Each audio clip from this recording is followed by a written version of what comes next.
the first place? What assumptions were made that led to the problem? Just like a doctor conducting an intensive examination on a sick patient, you should thoroughly dissect the problem before you attempt to solve it. Sir नीचे कीजिए. सुमेधा जी आप इसको explain कीजिएगा, फिर आगे बढ़ते हैं हम लोग. ओके. तो यहाँ पे हमें एक प्रोसीजर बताई है जिंदगी के या बिजनेस के कोई भी प्रॉब्लम को हम कैसे सॉल्व कर सकते हैं. तो जैसे भी हम मैथ्स का कोई प्रॉब्लम सॉल्व करते हैं या जैसे कि कोई कोडिंग का प्रोग्रामिंग का प्रॉब्लम सॉल्व करते हैं, उसी तरह हम जिंदगी के या बिजनेस के प्रॉब्लम सॉल्व कर सकते हैं. तो उसके फर्स्ट स्टेप होती है कि पहले तो प्रॉब्लम पता होना चाहिए कि ये प्रॉब्लम क्यों है. और उसके बाद सर नीचे कीजिए. ओके. तो ऐसा जो जो कोई ऐसा प्रॉब्लम है जिसका हमें डेफिनेशन ही पता नहीं है, तो हम उस पर सॉल्यूशन नहीं ढूंढ कर सकते. तो first be clear about your problem. Then हमारी स्टेप 2 होती है कि ये प्रॉब्लम क्यों है, what are the causes of this problem. तो उसके ऑब्वियस कॉजेस भी हो सकते हैं या नॉन ऑब्वियस कॉजेस भी हो सकते हैं. जैसे कि कोई स्टूडेंट है, अगर वो पढ़ाई में कंसंट्रेट नहीं कर पा रहा है, तो पहले उससे सोचना चाहिए कि क्यों कंसंट्रेट नहीं कर पा रहा है, व्हाट आर द डिस्ट्रैक्शंस. तो इन सब चीजों को नोट डाउन करना चाहिए. And what is the critical variable that change to cause the problem in the first place. उसमें क्रिटिकल मतलब कौन सी चीज है कि जिसके वजह से ये जो प्रॉब्लम है वो चेंज हो सकता है. एंड हमने क्या एजम्पशंस किए हैं कि क्यों प्रॉब्लम बना है. लाइक मेरा ये एजम्पशन हो सकता है कि अगर मैं पढ़ाई में कंसंट्रेट नहीं कर रही, तो ये एजम्पशन हो सकता है कि ये सब्जेक्ट ही बोरिंग है या टीचर अच्छे नहीं है. ऐसे कुछ भी एजम्पशंस हम कर सकते हैं. तो we should clear about those assumptions also. और ये जैसा कि एक डॉक्टर किसी भी पेशेंट का एग्जामिनेशन करता है, थरली हर चीज के जड़ में जाता है, उसी तरह हमें उस प्रॉब्लम के जड़ में जाना चाहिए और उसे सॉल्व करने की कोशिश करनी चाहिए. Thank you sir. Thank you Medha ji, बहुत अच्छा. और जैसे स्टूडेंट का बात किया है यहाँ पे, तो चलिए हम लोग, हमारे साथ स्टूडेंट साक्षी हैं. तो साक्षी आप रीड कीजिएगा स्टेप 3 को. Okay sir. हेलो, हाँ साक्षी जी, आवाज आ रही है सर? बिल्कुल आवाज आ रही है आपकी. Okay sir. Step 3, ask what are all the possible solutions. Avoid the natural tendency of most human beings to leave from a problem definition to the conclusion regarding a solution of some kind. Always ask what else is the solution. Sometimes the best solution is to nothing at all. Sometimes the best solution is to gather more information. Sometimes the best solution is to realize that this is not your problem and pass it on to someone else whose responsibility it is.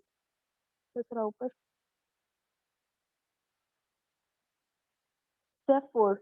Once you have identified several possible solutions, ask, what must this solution accomplish? The only way you can judge the attractiveness of the solution is to determine in advance what you want the solution to accomplish. You have heard it said that the operation was a success, but the patient died. It is very common for us to initiate a solution and implement it, but the problem is not only not solved, but it is worse than it was before we took action in the first place. Be sure that the solution you select will accomplish the purpose you had in mind when you started on problem solving exercise in the first place.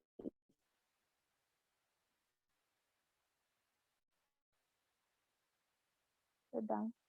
साक्षी जी इसको explain कीजिएगा, आपके जी sir. Summarise तो ये कीजिए. Step में बताया जा रहा है कि अगर आप किसी चीज का सोल्यूशन ढूंढ रहे हैं, तो सबसे पहले अपने आप से पूछिए कि सबसे पॉसिबल सोल्यूशन क्या हो सकता है. हाँ, avoid the tendency for most.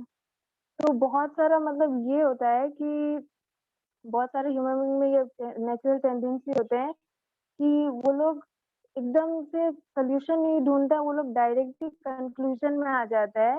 अलग ही मतलब जो दिमाग में चल रहा है, उसको अलग सा ही कंक्लूड कर देता है। हमें हमेशा ये पूछना चाहिए कि इसका सॉल्यूशन और दूसरा क्या हो सकता है? और कभी-कभी तो बेस्ट ये होता है कि सॉल्यूशन को हम लोग को ढूँढना ही नहीं चाहिए। सर या फिर सॉल्यूशन को ढूँढते-ढूँढते हमारे को और भी इन्फॉर्मेशन के थ्रू हमारे को सॉल्यूशन मिल सकता है। तो कभी-कभी बेस्ट सॉल्यूशन ये होता है कि रियलाइज़ करना पड़ता है कि ये एक्चुअली हमारा प्रॉब्लम नहीं है और उन लोग को पास कर देना चाहिए जिसका ये एक्चुअली में रिस्पॉन्सिबिलिटी है, इसका सॉल्यूशन ढूँढने का। स्टेप 4 और स्टेप 4 में बताया गया है, जब हम अपना सॉल्यूशंस को आइडेंटिफ़ाई कर लेते हैं कि हमारा ये सॉल्यूशन कैसे हमें मतलब मिल जाएगा, तभी हम लोग इस सॉल्यूशन का अट्रैक्टिवनेस को मतलब जज कर पाएँगे और डिटरमाइन कर पाएँगे कि मतलब हमको किस तरह का सॉल्यूशन को अकम्प्लिश करना है। और इसमें बताया गया है कि हम लोग बहुत टाइम सुने हैं कि डॉक्टर जब ऑपरेट करते हैं, तो बताया जाता है कि नहीं नहीं नहीं ऑपरेशन न- सक्सेसफुल हो गया है। जी? सी ये वाला स्टेप 4 जो है इसको आप दोबारा पढ़िए। इसमें ये लिखा है कि what must this solution accomplish, solution को क्या अकम्प्लिश करना है, ये ओके। है। The only way you वो can पैरा judge आप थोड़ा attractiveness। एक्सप्लेन कर दे, सुनीता जी। हाँ जी हाँ जी। आप थोड़ा वो पैरा को एक्सप्लेन कर दीजिए ना। सी वो स्टेप 4 मैं सिर्फ बताती हूँ, आगे आप ठीक बोल रहे हैं। हुँ, once you have ji. identified several possible solutions, जब आपने बहुत सारे सॉल्यूशंस को देख लिया है, आपको ये डिसाइड करना है हुँ, कि ये सॉल्यूशन को अकम्प्लिश क्या करना है, हमें क्या अच्छा, चाहिए, इस सॉल्यूशन से हमें क्या मिलने वाला है, इस चीज पे हमें ज्यादा फोकस करना है, ये है इसमें। अच्छा। या thank you very much Sunita ji. तो और मैं आगे बोल रही थी कि हाँ जी उसमें मतलब हम लोग बहुत बार सुने हैं, जैसे ऑपरेशन थिएटर में भी डॉक्टर्स बोलते हैं कि ऑपरेशन सक्सेसफुल गया, पर तब भी पेशेंट्स मर जाते हैं बहुत सारे।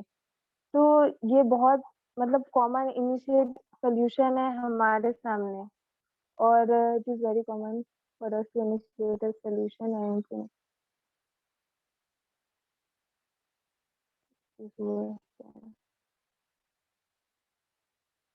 ये वाला लाइन थोड़ा मेरे को समझा दीजिए ना, सेकंड पैरा का 4 लाइन मेरे को समझ में नहीं आ रही है थोड़ा। एक एक ऑपरेशन का एग्जाम्पल दिया है कि कई बारी हुँ, जैसे कुछ डॉक्टर्स हुँ, हैं और उन्होंने डिसाइड करा, अब एक उनके पास पेशेंट है और वो जी, उस समय ठीक नहीं है, और कुछ लोगों का, हुँ, कुछ डॉक्टर्स जैसे मिलके डिसाइड करते हैं, उन्होंने डिसाइड करा कि इस पे हमें ऑपरेट हुँ, हुँ, करना चाहिए, और उन्होंने हुँ, ऑपरेट करा, लेकिन ऑपरेट करने का रिजल्ट क्या निकला, क्या अकम्प्लिश हुआ उस सोल्यूशन का, कि वो पेशेंट ही मर गया। सो हुँ, यहाँ पे हम ये बोल रहे हैं कि अ, उनका डिसीजन गलत था क्योंकि पेशेंट मर गया। सपोज वो वहां पर ऑपरेशन को डिसाइड नहीं करते और उसको हुँ, हुँ, शायद मेडिसिन से ही सिर्फ ठीक करते, या जो भी कोई और उसका सोल्यूशन की तरफ निकालते, तो वो ज्यादा हुँ, अच्छा होना था। सो यहाँ पे यही बोला गया है कि उन्होंने सोल्यूशन जो था, व्हाट मस्ट दे अचीव, अगर हुँ, उन्होंने अगर ये सोचा होता कि हमको क्या हासिल करना है, हमें ये हासिल हुँ, करना हुँ, है कि जो वो अफेक्टेड एरिया है वो किसी हुँ, तरीके हुँ, से हुँ, ठीक हो। अब उसके दो तरीके हो सकते हैं, या वो दवाई से ठीक हो या ऑपरेशन से निकाल दिया जाए, राइट। हुँ, हुँ, और क्योंकि उन्होंने ऑपरेशन से निकालने का सोल्यूशन बनाया या डिसीजन बनाया, हुँ, तो वो गलत साबित हुआ, हुँ, हुँ, हुँ, है ना, इसीलिए वो पेशेंट नहीं रहा। अगर उन्होंने यू नो ऑपरेशन करने का ही नहीं सोचा होता, कि ऑपरेशन ही सिर्फ सोल्यूशन न सोचा होता, तो हो सकता है वो पेशेंट जो है वो दूसरे तरीके से बच सकता था, मे बी ज्यादा लेट लगे. Be sure that the solution you will select will accomplish the purpose you had in mind when you started on a problem solving exercise in the first place. Again, it is very clear कि solutions बच्चे कोई भी problem के 3-4 हो सकते हैं, right? तो उसको हमें पहले ही सोचना है कि इस solution से क्या हासिल होगा, ये वाले solution से क्या हासिल होगा, वो हमें सबसे पहले डिसाइड करना है जब हम कोई भी चीज को इन फर्स्ट प्लेस सॉल्व करने की कोशिश करते हैं. तभी शुरू वाले पैराग्राफ में था कि there are sometimes more than one solution to a problem. वो चॉइस करना बहुत इंपॉर्टेंट है इन द फर्स्ट प्लेस, कि इस सॉल्यूशन से क्या हासिल होने वाला है, ये हमें डिसाइड करना बहुत जरूरी है जब भी हम कोई प्रॉब्लम को सॉल्व करने की कोशिश करते हैं या उसको इनिशिएट करते हैं. That's it according to me. So thank you, Sunita ji, और thank you Sakshi. So Sunita ji ने बहुत अच्छे से यहाँ पे ऐड किया. बहुत अच्छे से समझाया सर, समझ में आ गया मेरे को. हाँ जी, अब ना भूलोगे. हाँ, नहीं भूलेंगे sir. Thank you. Hello sir. हाँ जतिन. अरे मैडम की फोटो उल्टी क्यों आ रही है, वीडियो उल्टी आ रही है? कोई बात नहीं, तुम फोटो को क्यों देख रहे हो, बुक को देखो.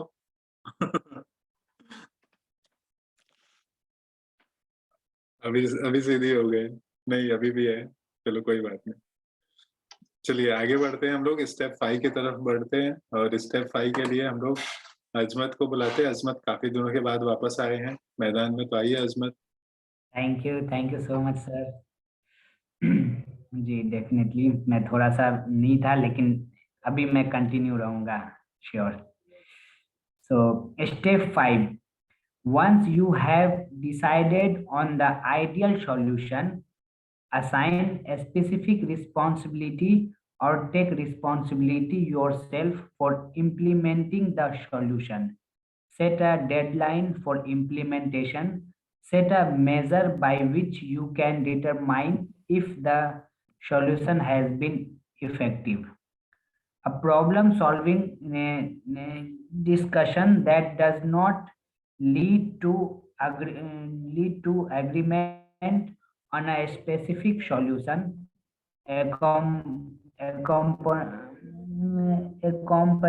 accompanied by the assignment of personal responsibility and a deadline, is a problem that will come back over and over again without resolution. Practice this systematic method of dealing with a problem over and over until it becomes a habit of thinking.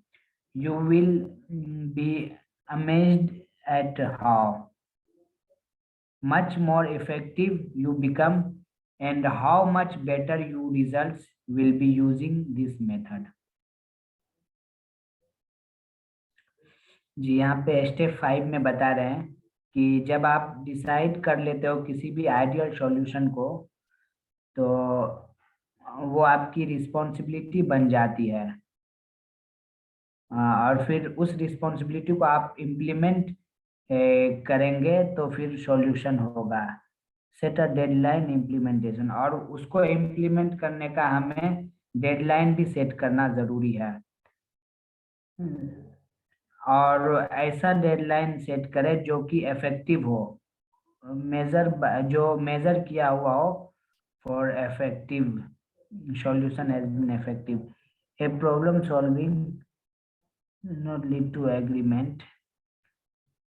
Problem solving discussion that does not lead to agreement on a specific solution. Sir please थोड़ा सा इस line को, इस paragraph को explain कर दीजिए.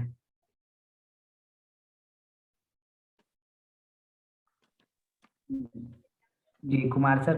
हाँ जी, मैं बता रहा हूँ.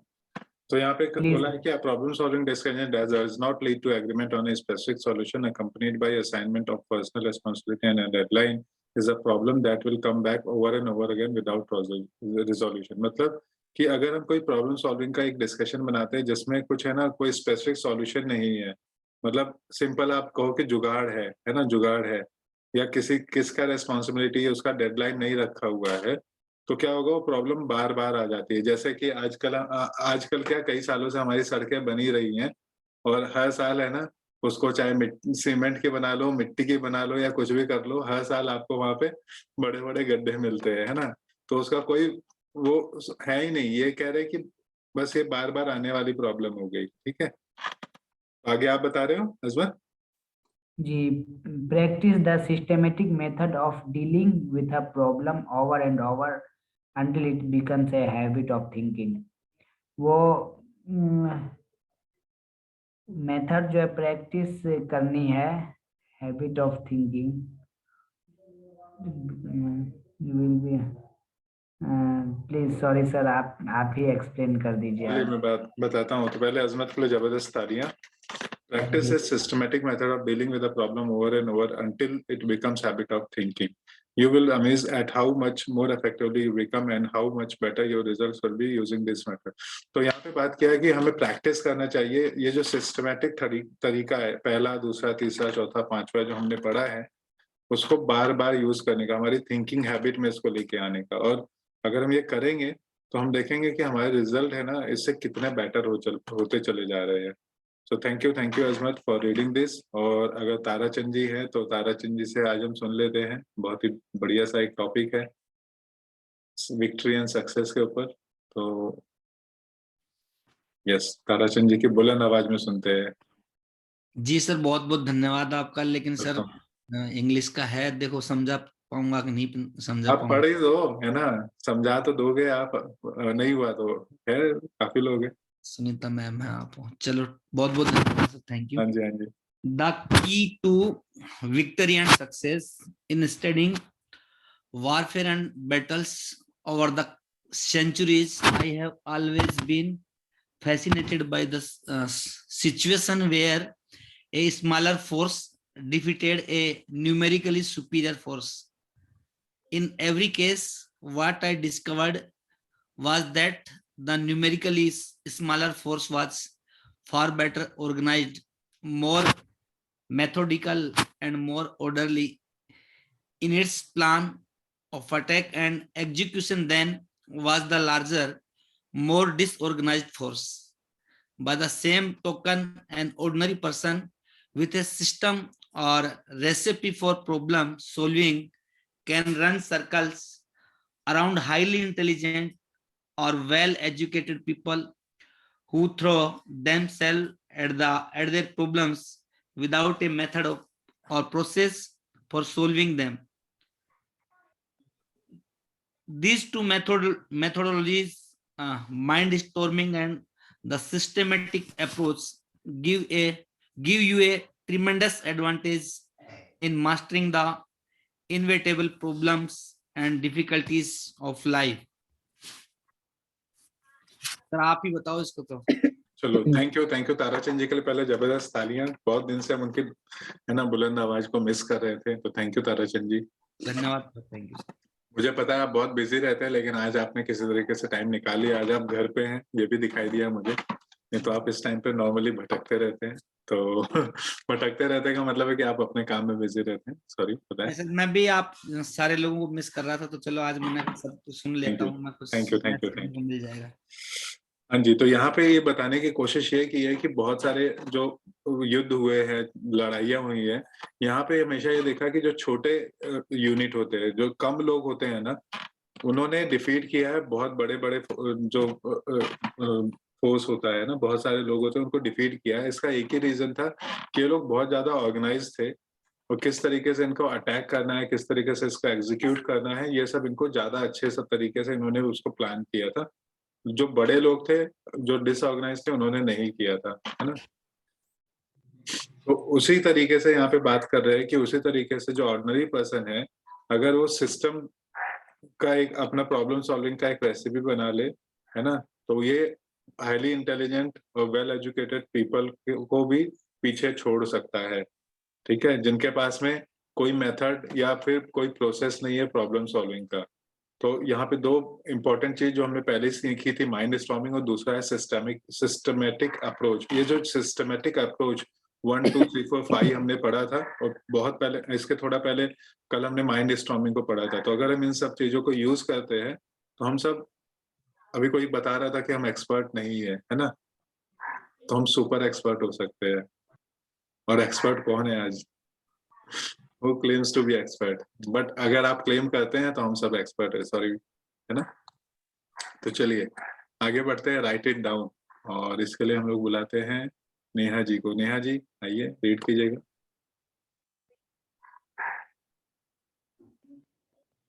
Yes, sir. Write it down. Always be sure to think on paper. Write things down.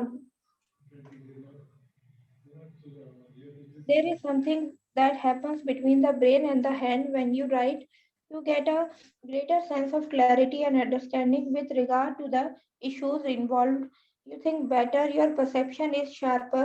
You actually become smarter and more creative by the very act of writing everything down as you go along and before you make a decision. Write it down. तो नेहा जी इसी को समझा दीजिएगा। ठीक है, आप जो भी सोचते हो उसे लिखने के लिए कह रहे हैं। Always be sure to think on papers, मतलब इस लाइन का मतलब यही है कि आप जो कुछ भी सोचते हैं उसे तुरंत आप पेपर पे लिखें। और आगे ये बताया है कि आपके ब्रेन और आपके हैंड के बीच में एक ऐसी चीज होती है, जब आप उसे लिखते हैं तो वो उसमें रिलेशन बनाती है और आपको उससे ज्यादा क्लैरिटी मिलती है, ज्यादा आपको समझ में आती है वो चीज जिस इश्यू को आप सॉल्व करना चाह रहे हैं। आप ज्यादा अच्छे से सोच पाते हैं, ज्यादा अच्छी तरह से इसका सोल्यूशन निकाल पाते हैं, ज्यादा स्मार्टली आप उसके डिसीजन ले पाते हैं और उससे आपको नए क्रिएटिव आइडियाज भी आ सकते हैं। और जैसे जैसे आप उसको लिखते जाते हैं, आगे बढ़ते जाते हैं, तो आपको डिसीजन लेने में भी आसानी होती है। बहुत अच्छा नेहा जी, बहुत अच्छा, वंडरफुल, बहुत अच्छे से आपने एक्सप्लेन किया। और चलिए अभी हम लोग नेपाल चलते हैं। नेपाल नरेश जी हैं हमारे साथ काफी दिनों के बाद में। शायद काफी ठंडी है, हम सबसे ज्यादा ठंडी नेपाल में हो रही होगी। तो नरेश जी अगर आप पढ़ पा रहे हैं तो रीड कीजिएगा। आई थिंक उनका सिस्टम हैंग हो रखा है। चलिए कोई बात नहीं। नागपुर से किशोर जी, देखो टी शर्ट में, कहीं ठंडी इतनी है कि लोग से रहा नहीं जा रहा। किशोर टी शर्ट में बैठे हुए, तो play down the chess board, आ जाओ। Yes, sir. Thank you. Play down the chessboard. One of the most powerful creative thinking exercise you can practice is called scenario planning. In scenario planning, you play down the chessboard of life and imagine what might happen something in the future. Even though the future is largely unknowable, certain trends taking place today will continue into the future. Certain events taking place around you will affect these trends, if not interrupt them in a different way. Completely unexpected events will arise that will require that you change your plan completely. Play down the chessboard. Chessboard की तरह खेलने के लिए यहाँ बोल रहे हैं। जब से यहाँ one of the most powerful creative, यानी यहाँ आप देख सकते हैं एक बहुत ही पावरफुल एक क्रिएटिव थिंकिंग जो हमारे एक्सरसाइज में होती है, वो आपकी एक प्रैक्टिस होती है, उसको कहते हैं सिनेरियो प्लानिंग। ये जो सिनेरियो प्लानिंग होती है, जब भी आप खेलते हो चेस बोर्ड, अपनी लाइफ का चेस बोर्ड खेलते हो, तो आप इमेजिन करते हो कि आपके साथ आगे वाले इन फ्यूचर में क्या होने वाला है।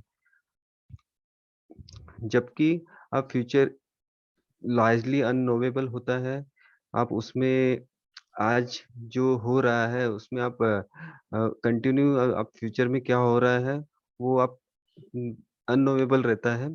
Certain thing taking place around you, जो कुछ कुछ चीजें अब हमारे साथ होती रहती है, हमारे आसपास होती है, और वो interrupted, if not interrupted then in different way, और वो अलग अलग तरीके से वो इंटरप्ट नहीं होती है। completely unexpected event will arise that will require you change your plan completely. और वो देखते हैं कि अनएक्सपेक्टेड जो इवेंट्स होते हैं वो पूरा वो आगे चल के आपकी जो प्लान होती है वो पूरी तरह से चेंज होती है, और उसके लिए ये सॉरी कंप्लीटली अनएक्सपेक्टेड यानी यहाँ अनएक्सपेक्टेड इवेंट जो कंप्लीट आगे चल के जो होने वाली वो सर ये लास्ट वर्ड्स का सर प्लीज शेयर करें कुमार सर। हाँ जी, तो Yes, क्या sir. लिखा था कि completely यहाँ से ना Unex- completely yes, unexpected events will yes. arise that will require that will you ch- change your plans your plan. completely। तो कई बार होता है कि जब भी ये चीजें हम प्लान करते हैं ना, तो वहाँ हाँ। बिल्कुल ऐसा कोई इवेंट आ जाता है जो हमने सोचा नहीं होता। जैसे 2 साल या 5 साल पहले किसी ने प्लान बनाया होगा तो किसको पता था कि कोविड आ जाएगा, तो कोविड Issue. महाराज प्रकट हो गए। Yes, yes. अनएक्सपेक्टेड है ना, Yes, तो हमारे को प्लान्स चेंज करने पड़ते हैं कई बार इस ऐसी Okay. चीजों को। Thank you, sir. Thank you. चलो थैंक यू किशोर जी, बहुत अच्छा आपने रीड किया। चलिए आगे बढ़ते हैं और एक और सर्दी वाली जगह पे चलते हैं। टोपी वापी लगा के जो बैठे हुए हैं अजय कुमार जी, तो उनसे सुनते हैं, सीखते हैं। Ajay ji, over to you. Thank you, sir. Answer 2 questions. In scenario planning, ask yourself two questions. First, what are the 3 worst things that could possibly happen in the months or years ahead that would negatively affect my business or my personal life? Write them down, be brutally honest with yourself. We used to wish or have hope for the best. For example, imagine that your best customer went out of business or was unable to pay you for the products or service that you had sold to them. What would you do? How would you react? What steps could you take to guard against this eventually? Next, ask yourself what are the 3 best things that could possibly happen to me in the months and years ahead. Will you answer this is either of these questions, you can use mindstorming to prepare yourself. Any eventually it is the potential setback. Ask yourself how could we guard against the setbacks, then generate 20 answers to this question. If it's a possible opportunity, ask yourself how could we increase the likelihood of the opportunity taking place or take advantage of this opportunity as it is today. Write out 20 answers to this question as well. Each time you ask yourself one, these questions like an electric spark, you will trigger ideas and insight. The more you think about the keys question, the more you will active your super conscious mind to give you insights and flashes of inspiration that will enable you to seize the opportunity or avoid the dangers. तो इसमें बताया गया है कि Brian Tracy is saying that कि आपको 2 question पूछने हैं अपने आप से। कोई भी अगर आप काम शुरू करना चाह रहे हैं या कोई भी पर्सनल या प्रोफेशनल लाइफ में, तो लिखिए कि 2 क्वेश्चन कि आप कितनी बुरी तरह आप उसको पहले तो सोचे कि क्या बद से बदतर हो सकता है। तो 3 क्वेश्चन आपने उसमें एग्जांपल दिया है कि लिखिए, आप अपने आप से ऑनेस्ट लीजिए और कि ये मत सोचिए कि हाँ, कुछ अच्छा हो जाएगा। तो फिर उन्होंने एग्जांपल दिया है कि सोच लीजिए कि कस्टमर है जिसको आपने सर्विस बेची या प्रोडक्ट बेचे, वो आपको पे नहीं कर पा रहा है। अगर नहीं पे करेगा तो क्या करना है? What step to take to guard, मतलब अगर ये हो गया तो आप क्या कैसे कर सकेंगे? मतलब अगर कोई प्रॉब्लम आ सकी है तो कैसे हुई है, क्यों हुई है? 3 क्वेश्चन फिर पूछने हैं आपने। नेगेटिव मतलब बद से बदतर क्या हो सकता है? तो ये बताया गया है। अभी सर नीचे ऊपर कीजिए थोड़ा। तो फिर उन्होंने बताया कि 3 थिंग्स फिर पूछिए कि अच्छा क्या हो सकता है आने वाले महीनों में, आने वाले सालों में। तो जो भी आपके आंसर्स आने वाले हैं ना इस क्वेश्चन से, तो ये आप माइंडस्टॉर्मिंग कीजिए, ब्रेनस्टॉर्मिंग कीजिए, अपने आप को तैयार कीजिए कि क्या सेटबैक्स हो सकते हैं, कैसे आप उसको जो भी ऑब्स्टेकल या प्रॉब्लम सेटबैक्स आएंगी, उसको कैसे आप अपने आप को गार्ड कर सकेंगे। तो इसमें उन्होंने बोला कि आपको ना 20 तरह के ऐसे आंसर्स लिखने हैं उस क्वेश्चन के जो भी आएंगे।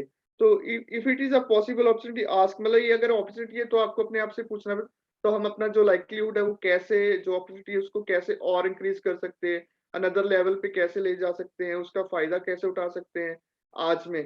तो ये जो 20 क्वेश्चंस आप लिखेंगे ना तो आपको ये फ्यूचर में बहुत हेल्प करने वाले हैं। अगर आपके पास मान लो कोई प्रॉब्लम आ रहा है तो आपके पास पहले ही वही सोल्यूशन होगा कि हाँ ये है मेरे पास और ये मेरी प्रॉब्लम है और उसका ये सोल्यूशन है। सर ऊपर कीजिए थोड़ा। तो यही बताया कि हाँ आप पहले से प्रिपेयर रहिए फ्यूचर के लिए। 2 क्वेश्चंस पूछने अपने आप से, सबसे बुरा क्या हो सकता है, फिर उससे सबसे अच्छा क्या हो सकता है आने वाले महीनों में, आने वाले सालों में। तो ऐसा कर करके जैसे आप ब्रेनस्टॉर्मिंग करते रहेंगे, आपको उसके आंसर्स मिलते रहेंगे क्वेश्चन के। 20 आंसर्स लिखिए और उसको आप जब भी कोई अगर प्रॉब्लम आ रही है या जो भी आप सेटबैक्स हैं, तो उसको कैसे आप ओवरकम कर सकेंगे। Thank you sir. Thank you जी और वंडरफुल रीडिंग, और बहुत अच्छे से आपने इसको समझाया इस पर्टिकुलर टॉपिक को खासकर। तो आगे बढ़ते हैं हम लोग यहाँ पे। जस्ट हाँ जी, डेवलप योर ऑप्शंस, और इसके लिए हम लोग यहाँ पे किसको, मित्रा जी आप रीड करेंगे? Yes, sir. हाँ जी, रीड कीजिएगा। Thank you, sir. Develop your options. One of the most important parts of your personal philosophy should revolve around the development of options. The rule is you are only as free as your well-developed alternatives. If your goal is to be happy, successful, and free, you must have choices. There must be more than more thing that you can do in every situation. You can never allow yourself to be trapped with only one course of actions open to you. From the time you take your first job, make your first investment, or embark on any part of life, you should immediately begin to develop an alternative to that if something should go wrong.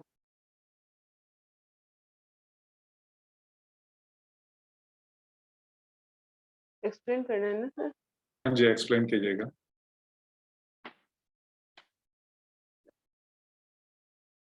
यहाँ पर जो जो बताया गया है कि develop your options, मतलब जो ऑप्शंस हैं उसको हम किस तरह से डेवलप कर सकते हैं।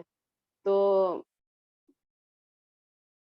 revolve around development of options. The rule is you are only as free as your developed alternatives.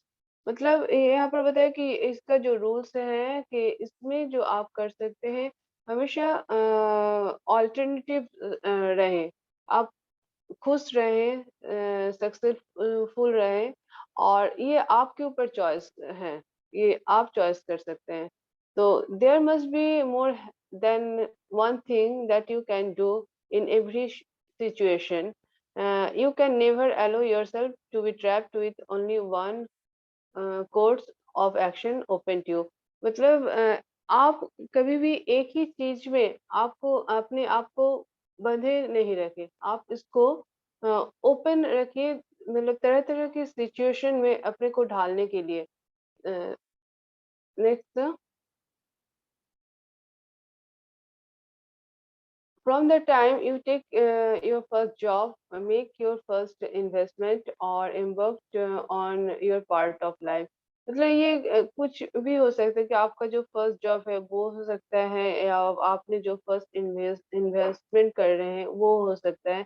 इस तरह के तरह तरह के सिचुएशन को आपको लेना है, और you should immediately begin to develop an alternative to that if something should go if something should go wrong. अगर इस तरह से आप अपने आप को डेवलप कर सकते हैं और इस तरह अल्टरनेटिव को ले सकते हैं, अगर कुछ रॉन्ग हो रहा है आपकी लाइफ में, अगर कुछ रॉन्ग हो रहा है, तो आप इस तरह से अपने आप को अल्टरनेटिव को लेके आप ये अपने आप को डेवलप कर सकते हैं। दैट्स करेक्ट सर, या कुछ मैंने लग रहा है कि गलत बताया? सुनीता जी शायद कुछ ऐड करना चाह रही हैं, उनसे सुनते हैं। So I think ये entire जो पैसेज था उसका मतलब ही ये था कि you must have your plan B ready. Okay. और सिर्फ ये नहीं कि यहाँ पे शुरू में ये बताया था कि जैसे आपको ये एक जॉब लेते हैं, Okay, sometimes we get totally engrossed and focus just in one direction. लेकिन यहाँ पे जो बताया है वो ये है कि माइंडफुल रहना है, माइंडफुल या स्केप्टिकल भी रहना है कि अगर ये सब नहीं चला तो क्या होगा, अगर ये सब, so you can also embark upon the other alternative, meaning अपना कोई जो एक और alternative जो आपके माइंड में आता है उसको भी शुरू कर सकते हैं, at least in your mind. So here you should not be absolutely blind to what you see only in front of you. It could be the job, it could be the solution, it could be anything. Mind में हमेशा आपके back of your mind, you should always have a plan B and you should always have something else ready. That means alternative. ये है इसका nutshell. Thank you Sunita ji. इसको थोड़ा सरल भाषा में बताता हूँ। आप सबने एक गाना सुना है, तू जो नहीं है कुछ भी नहीं है ना? उस गाने में थोड़ा सा चेंज करना है। वो गाना थोड़ा सा दुखी वाला है, तू जो नहीं है कुछ भी नहीं है ना? सुना होगा सबने। तू जो नहीं है तो कोई बात नहीं है, अपने पास प्लान भी है ना? और भी गम है जमाने में। हाँ, और भी है गम जमाने में। उनको भी डील करना है। बिल्कुल बिल्कुल। राइट, या चलिए, तो आज की पढ़ाई को यहाँ पे रोक देते हैं और थोड़ा सा सवाल जवाब शेयरिंग तो बात करते हैं। तो किसी का अगर कुछ सवाल हो इस पूरे टॉपिक में या कुछ क्लैरिटी चाहिए तो अब हमने इस प्लेटफॉर्म को ओपन किया हुआ है, बात कर सकते हैं।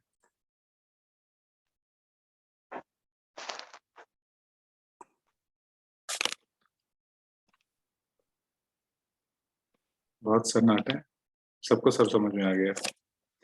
हाय देवांशु जी।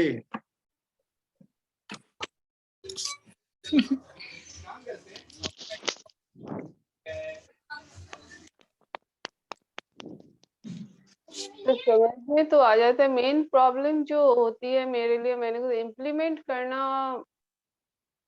ये नहीं हो पाता है। मतलब इसमें जो मेरे प्रोक्रास्टिनेशन है ना, वो हमेशा रह जा रहा है, कुछ ना कुछ इसमें मैं एकदम आगे नहीं हो पा रही हूँ। तो इसको पहले बोलो, मैं आगे नहीं हो पा रही थी, है ना? पहली चीज। दूसरी चीज, पूरी बुक में पूरा हम इम्प्लीमेंट नहीं कर सकते, लेकिन हम उसमें से एक लर्निंग को है ना इम्प्लीमेंट करना चाहिए। डेली एक चीज इम्प्लीमेंट करने का हमें हैबिट डालना चाहिए। कल हमने पढ़ा था ना, खूब सारे आइडियाज लो, डेली एक आइडिया को इम्प्लीमेंट करो। तो ये बुक्स हमें क्या दे रहा है? हमारे को आइडियाज दे रहा है खूब सारे। डेली एक और एक हम सब करने की कोशिश करेंगे तो मुश्किल हो जाएगा। ऑल्सो आई थिंक मित्रा जी ने अपने लिए एक ये धारणा बना ली है। मैं चाहूंगी कि सबसे पहले तो वो अपनी ये ओपिनियन को हटा दें, बिकॉज मैं आपको बार बार बोलती हूँ, आप अपने से जब कंपटीशन रखोगे तो आप देखो आप कहाँ से शुरू हुए थे और कहाँ पे पहुंचे हो आप। So don't deny yourself any credit कि आपने क्या कुछ नहीं करा है, आपने करा है। अगर आपको लगता है आपकी स्पीड थोड़ी स्लो है या जो भी कुछ है, उस पे आप काम कर सकते हैं, लेकिन जो आपने करा है उसको नेगेट मत कीजिए। आपने बहुत कुछ हासिल किया है और अभी भी रोज every day you are improving. So I think ये ग्रुप का पर्पस ही ये था कि हर एक जो जिस लेवल पे था उससे थोड़ा सा ऊपर उठ रहा है। Yes. So you are doing things, you are reading every day, you are talking about with your understanding, you are progressing. Thank you. अभी पहले ही देखिए ना, कोई वीडियो नहीं बनाता, आज पूरा ग्रुप वीडियो बना रहा है। Right. मतलब प्रोग्रेस कितना है। पहले मतलब सिर्फ बुक रीडिंग में आ रहे हैं, बुक पढ़ के जा रहे हैं, बट अभी लोग इनोवेटिव हो गए हैं, नए नए थॉट्स क्रिएट कर रहे हैं और नई चीजें क्या करना है उस पे डिस्कशन होता है कि कैसे क्या चीज कर सकते हैं। तो काफी इम्प्रूवमेंट है। मतलब मैं तो शुरू से हूँ तो मुझे पता है कि कितना इम्प्रूवमेंट है अभी पहले के उसमें और अभी के उसमें। Exactly. तो थैंक यू देवांशु जी। जतिन ने सवाल पूछा है आपको। जतिन ने क्या? वो कह रहा है कि अगर कितने प्लान होने चाहिए, बी ना हो तो सी भी बनाना चाहिए क्या? Of course. और क्या, ए सक्सेस नहीं हुआ तो बी नहीं तो सी नहीं तो डी। हाँ, सिलसिला ऐसे जारी रहना चाहिए, नेवर स्टॉप योरसेल्फ। 26 करेक्टर है तो सभी तो बना ले। कोई ना कोई फॉर्मूला, कोई ना कोई किक तो कभी ना कभी लाइफ में बैठ ही जाएगा और लगी जाएगी। बिल्कुल। अगर इतने प्लान चेंज करने पड़े तो वो गोल ही छोड़ देना चाहिए मेरे ख्याल से। सर इसमें एक गोल चीज नहीं और बोलना छोड़ना था चाहिए, मेरे को। स्ट्रेटेजी छोड़नी चाहिए, स्ट्रेटेजी नहीं बनानी चाहिए, प्लान गोल नहीं छोड़ना चाहिए कभी। एक आपने सक्सेस एडिसन का नहीं देखा, उन्होंने 10,000 times did he leave his plan, he did not. आजकल लोग बर्न द बिजनेस वाला कंसेप्ट है कि बी प्लान होना ही नहीं चाहिए। थिंकिंग ऑफ मैजिक ट्रिक्स में एक बार देख रहा था, उसमें BSR जी ने भी बोला था और एक किताब भी पढ़ी थी कि एक राजा है, उसको पता लगता है कि उस पे हमला होने वाला है, तो सबसे उनके यहाँ कमजोर और छोटा आदमी बोलता है अपन आज रात को ही हमला कर देते हैं। Hello, yes yes Yes, yes, yes. हाँ, तो उसमें होता है बोले आज कर देते, बोले वो तो एक काम है कि 3 दिन बाद कर रहा, अपन तो आज ही कर देते हैं और वो आज रात को हमला कर देते हैं। होता ये है कि जो उसके बीच में पुल था, वो पुल राजा उड़ा देता है, बोलता अब तो अपन यहाँ से जीत के जाएंगे या मर के जाएंगे, बोले अब कोई चांस ही नहीं है अपने पास में। तो ये भी एक कंसेप्ट है कि बर्न द ब्रिजेस, कि ये कि अब प्लान भी होने नहीं, जो है उसी को इम्प्लीमेंट करना चाहिए। राजेंद्र जी, दो चीजें है ना, यहाँ पे हम जब प्लान ए बी की बात कर रहे हैं, अभी हम प्लानिंग की बात कर रहे हैं, और वो जो है एग्जीक्यूशन में जब जाने का ना, तो सिंगल थॉट से जाने का है ना, राइट, ये भी नहीं वो भी नहीं वाला नहीं चाहिए है ना। एग्जीक्यूशन में एक ही थॉट चक दे फट्टे है ना, वो स्टाइल होना चाहिए एग्जीक्यूशन में। वो मोहम्मद गजनवी देखो ना, कितने युद्ध हारता है वो, कितने युद्ध हारने के बाद फिर उसको लास्ट में 17 युद्ध हारे थे उसने, 17 युद्ध, हाँ 17 वॉर्स में उसका वो, लेकिन उसने अपना वो नहीं छोड़ा, टारगेट नहीं छोड़ा उसने। हाँ, सोमनाथ के मंदिर को लूटने का, लूट के लिया ही वो सोमनाथ के मंदिर को, उसने लूटा ही वो। जतिन, आपका जो क्वेश्चन है ना कि इसमें ही बिजी हो जाएंगे प्लानिंग में, लेकिन अगर देखो, अगर आपने देखा होगा कि एक माले की बिल्डिंग जो बनती है ना, उसका प्लिंथ बनने में ज्यादा, मतलब उसका जो गहराई होती है, प्लिंथ बनता है ना, उसमें ज्यादा समय लगता नहीं है। लेकिन अगर आप 40 माले की बिल्डिंग बनाना चाहते हो, 40 माला मतलब 40 स्टोरी बिल्डिंग बनाना चाहते हो, तो आपको क्या लगता है कितने दिन में आपको उसका प्लिंथ दिखना शुरू होगा? Any idea Jatin?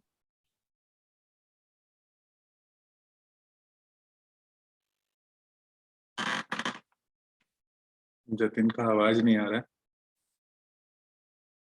No. No है ना।